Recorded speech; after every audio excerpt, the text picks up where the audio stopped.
आप कुरान पाक की सूरह दहर का तारुफ, आयत नंबर 1 की तिलावत, तर्जमा और तफसीर कुरान सिरातुल जिनान समात फरमाएंगे।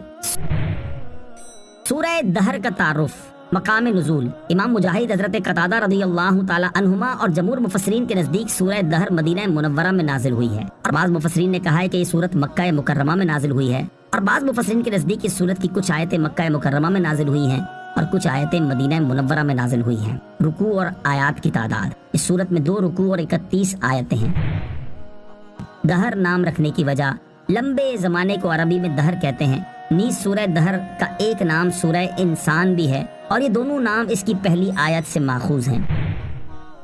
सूरह दहर के मज़ामीन, इस सूरत का मरकजी मजमून यह है कि इसमें आखिरत के अहवाल बयान किए गए हैं, और इस सूरत में ये मज़ामीन बयान हुए हैं। नंबर 1, इस सूरत के शुरू में इंसान की तख्लीक की इब्तिदा के बारे में बयान किया गया, और ये बताया गया कि इसका इम्तिहान लेने के लिए अल्लाह ताला ने इसे सुनने वाला और देखने वाला बनाया है। नंबर 2, इंसानों की 2 किस्में बयान की गई कि बाज़ इंसान शुक्रगुजार हैं और बाज़ नाशुक्र हैं। शुक्र करने वालों की जज़ा जन्नत है और नाशुक्री करने वालों की सज़ा जहन्नम है।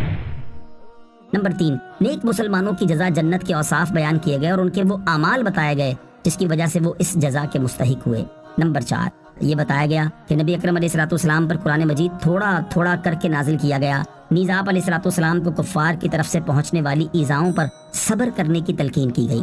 नंबर 5, दुनिया की फ़ानी नेमतों से मोहब्बत करने और आखिरत की हमेशा बाकी रहने वाली नेमतों को तर्क करने की मजम्मत और कुफ्र और इनात पर वईद बयान की गई। नंबर 6, इस सूरत के आखिर में बताया गया कि कुरान मजीद तमाम इंसानों के लिए नसीहत है, तो जो चाहे इससे नसीहत हासिल करके अपने रब अज़्ज़ा वजल की तरफ राह इख्तियार करे।